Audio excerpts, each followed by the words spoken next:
सुशीला घरों में सफाई बर्तन का काम करती थी। पति रमेश रिक्शा चलाता था। सुशीला का बेटा वरुण अभी 6 साल का था, इसलिए सुशीला उसे उसकी दादी के पास छोड़कर जाती थी। पर एक दिन, सुशीला, कम से कम 1 महीना तो हमें गांव से लौटने में ही लग जाएगा। तब तक तुम वरुण को अपने साथ ही काम पर ले जाना। पीछे से जो है अकेला घर में छोड़ना ठीक नहीं है। सुशीला के पति रमेश और सास को कुछ जरूरी काम से गांव जाना था, इसलिए अगले दिन सुशीला अपने बेटे वरुण को अपने साथ ही काम पर ले गई। क्या बात है सुशीला, आज तू अपने बेटे को लेकर आई है? मालकिन, इसकी दादी और पापा जरूरी काम से गांव गए हुए हैं। वो 1 महीने बाद ही लौटेंगे, इसलिए अगर आप बुरा न मानो तो ये मेरे साथ ही काम पर आएगा। ये परेशान नहीं करेगा, बस चुपचाप बैठ जाएगा। ठीक है, पर ध्यान रहे तुम किसी भी सामान से छेड़छाड़ नहीं करना, ठीक है? यहाँ पर बहुत महंगे महंगे सामान रखे हुए हैं। वरुण बहुत ही सीधा साधा बच्चा था। वो चुपचाप अपनी माँ सुशीला के साथ काम पर जाता तो एक तरफ बैठ जाता। पर मालकिन का बेटा सागर बहुत ही शरारती था। वो जानबूझकर वरुण को तंग करने की फिराक में रहता था। आंटी, यहाँ पर जूस गिर गया है, जरा पोछा लगा दो। माँ छत की सफाई करने गई हैं। अच्छा, तो फिर तू लगा दे। तू भी तो नौकरानी का बेटा है, इसका मतलब तू भी तो हमारा नौकर ही हुआ ना। चल जल्दी से पोछा लगा। मुझे पोछा लगाना नहीं आता। मुझे मना करेगा? अभी मैं मम्मी से शिकायत कर दूंगा, फिर तेरी मम्मी को काम से निकाल देंगी मेरी मम्मी। हाँ नहीं नहीं, आंटी से शिकायत मत करना, मैं लगा रहा हूं। क्या हुआ सागर बेटा, वरुण ने क्या किया? मम्मी देखो ना, मैं अपने ग्लास में जूस लेकर जा रहा था, इसने मुझे टक्कर मार दी और कितना सारा जूस गिर गया। आंटी, मैंने जूस नहीं गिराया, वो तो सागर ने मुझे पूछा। अच्छा, झूठ बोलते हो? बड़ों से झूठ बोलने की आदत किससे सीखी? तुम्हारे हाथ में ये पोछा क्यों है फिर? इसीलिए ना कि मेरे देखने से पहले तुम जल्दी से ये जूस साफ कर दो। आइंदा से ऐसा किया तो बहुत पिटाई लगाऊंगी। माफ कर दो मालकिन, बच्चा है, इसकी तरफ से मैं माफी मांगती हूँ। अरे सागर बेटा, तुम तैयार नहीं हुए? पतंगे खरीदने चलना है ना? हाँ, मैं तो भूल ही गया, कल तो मकर संक्रांति है। मम्मी, हम तो टेरेस पर ढेर सारी पतंगे उड़ाएंगे। पापा, मुझे ना बहुत सारी बड़ी बड़ी और सुंदर पतंगे चाहिए, और मांझा भी अच्छा वाला। हाँ हाँ, ले लेना, मैंने तुम्हारे सारे दोस्तों को बुला लिया है। अच्छा ज्योति, मेरे भी कुछ फ्रेंड्स आएंगे तो उनके लिए अलग से तैयारी करनी है, कुछ खाने पीने का बना लेना। अरे, आप पहले मुझे बता देते। अब आपको पता है कि हमारा कुक तो गांव गया हुआ है, अब इतना सारा खाना कौन बनाएगा? कचौड़ी, पूड़ी, सब्जी, मीठे पकवान अकेले कैसे करूंगी मैं? तुम एक काम क्यों नहीं करती, तुम सुशीला को बोल दो, वो तुम्हारी हेल्प कर देगी। हाँ, ये ठीक रहेगा। सुशीला, एक काम कर, तू कल सुबह जल्दी आ जाना, फिर तेरे साथ मिलकर ही मैं सारा काम कर लूंगी। ठीक है मालकिन, मैं कल जल्दी आ जाऊंगी। कुछ देर बाद सुशीला काम निपटाकर घर जाने लगती है। रास्ते में वरुण को सड़क पर एक पतंग दिखाई देती है। वरुण उस पतंग को उठा लेता है। पतंग थोड़ी सी किनारे से फटी हुई थी। वरुण उस फटी हुई पतंग को देखकर उदास हो जाता है। माँ देखो, मुझे पतंग मिली। अरे ये तो फटी हुई है, अब मैं क्या करूं? माँ, मुझे भी कल मकर संक्रांति पर पतंग उड़ानी है। रुक, मैं तुझे सामने की दुकान से एक पतंग खरीद कर दे देती हूँ, चल मेरे साथ चल। भैया, वो छोटी वाली पतंग कितने की दी? माँ, मुझे छोटी वाली नहीं, वो बड़ी वाली लेनी है। भैया, वो बड़ी पतंग कितने की दी? वो बड़ी 100 रुपए की है। नहीं नहीं भैया, छोटी वाली बता दो कितने की है। 10 रुपए की है ये सबसे छोटी वाली। ठीक है, यही छोटी वाली दे दो भैया। सुशीला वरुण को छोटी पतंग खरीद कर दे देती है। वरुण पतंग लेकर बहुत खुश था। अगले दिन जब सुशीला वरुण के साथ काम पर जाती है तो वरुण अपनी पतंग साथ लेकर जाता है। सागर जब वरुण की पतंग देखता है तो बहुत तेज ठहाके लगाकर हंसता है। सागर के हाथ में बहुत सारी पतंगे और माझे की चरखी थी।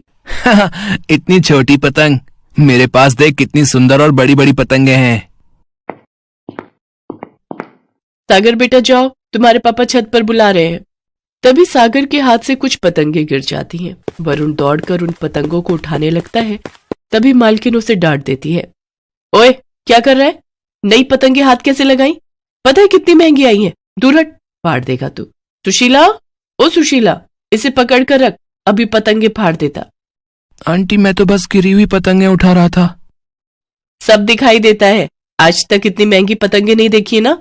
तूने सोचा यहाँ आकर पतंगों को उठाएगा तो मैं तुझे इनमें से कुछ पतंग दे दूंगी, पर ऐसा नहीं है। मुझे तेरी सब हरकत पता है। चल जा वहां जाकर बैठ। माफ करना मालकिन, गलती हो गई। वरुण बेटा, तू वहां आंगन में बैठ जा और कहीं मत जाना। वरुण रसोई में बैठ जाता है। सुशीला अपना काम करने लगती है। कुछ देर बाद सागर और पतंगे लेने नीचे आता है, पर उसकी बाकी की पतंगे गायब थी। मम्मी मम्मी, मेरी बाकी की पतंगे नहीं है, कहाँ रखी थी? यही पलंग पर ही तो रखी थी, कहाँ गई? रुक मैं देखती हूँ। सुशीला की मालकिन ज्योति हर तरफ पतंगे ढूंढती है, पर उसे पतंगे कहीं नहीं मिलती।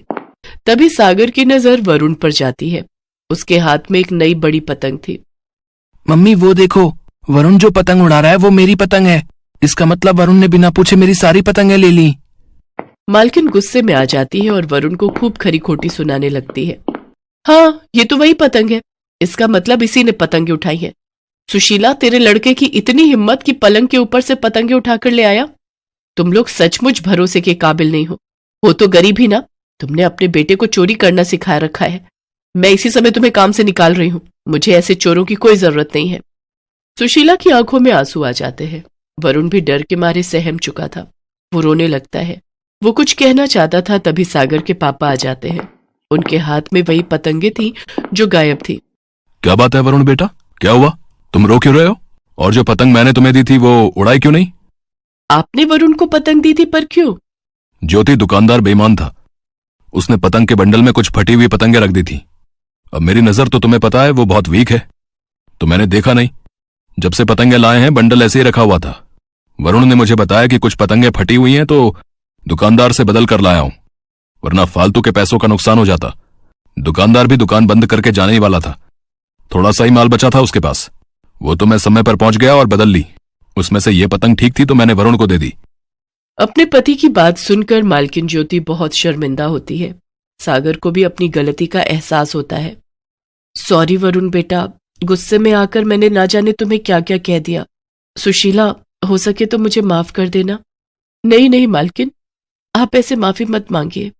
चलो कोई बात नहीं, अब बात साफ हो गई ना। वरुण बेटा चलो, तुम भी हमारे साथ चलकर छत पर पतंग उड़ाओ।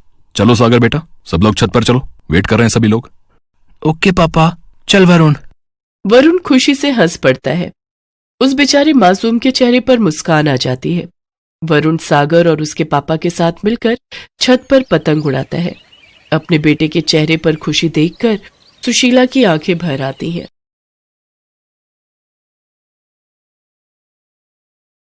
सुहानी और विपुल के माता पिता दोनों नहीं थे।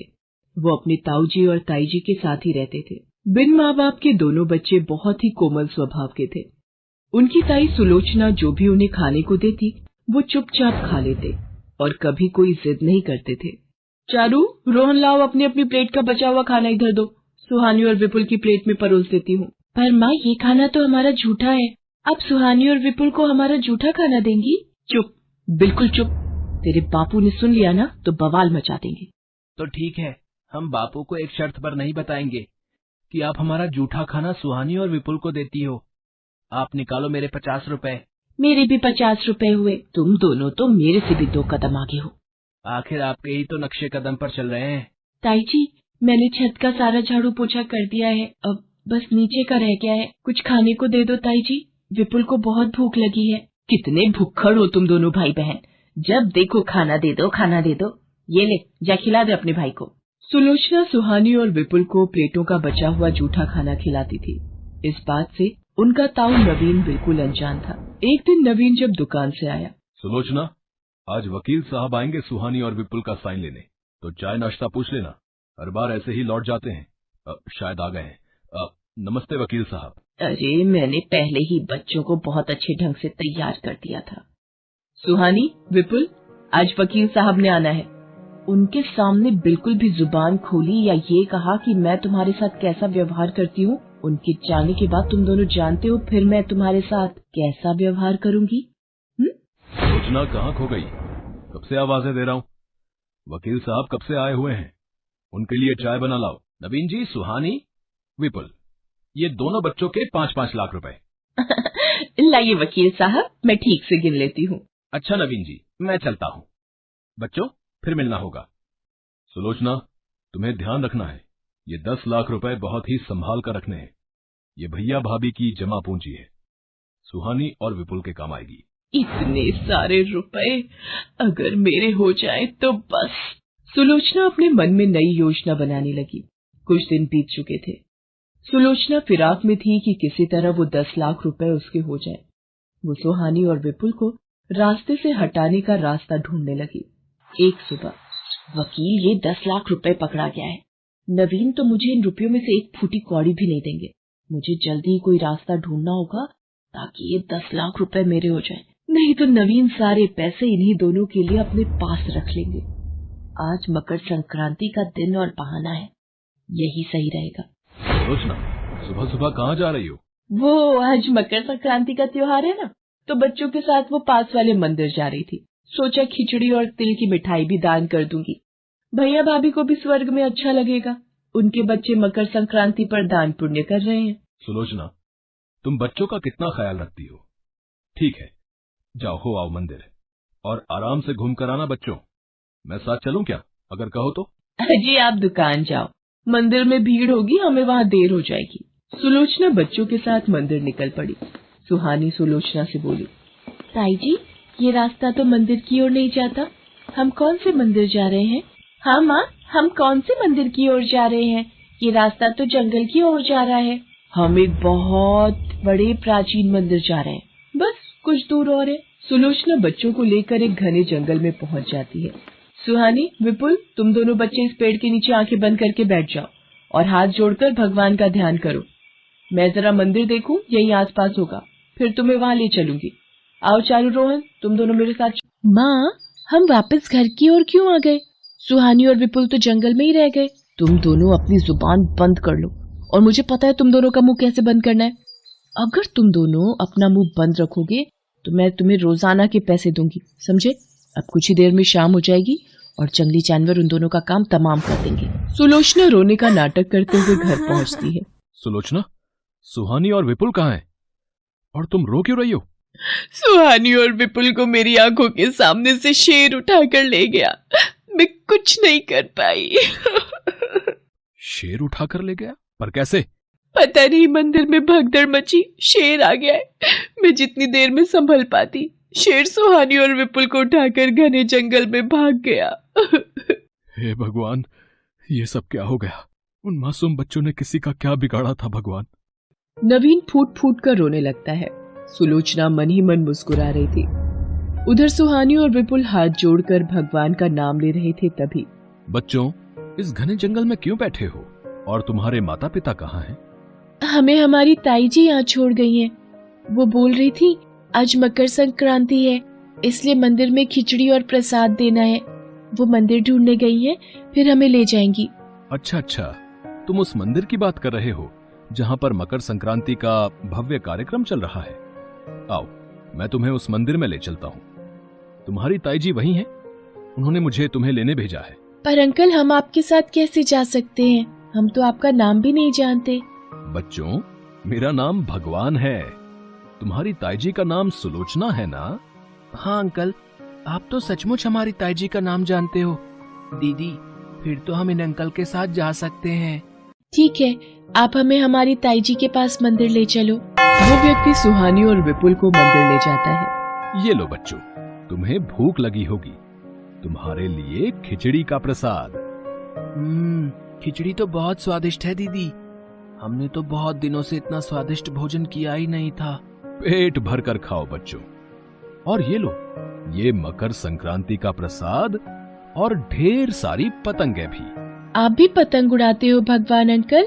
हाँ बच्चों, मुझे भी पतंग उड़ाना बहुत अच्छा लगता है। ये सारी पतंगे तुम रखो।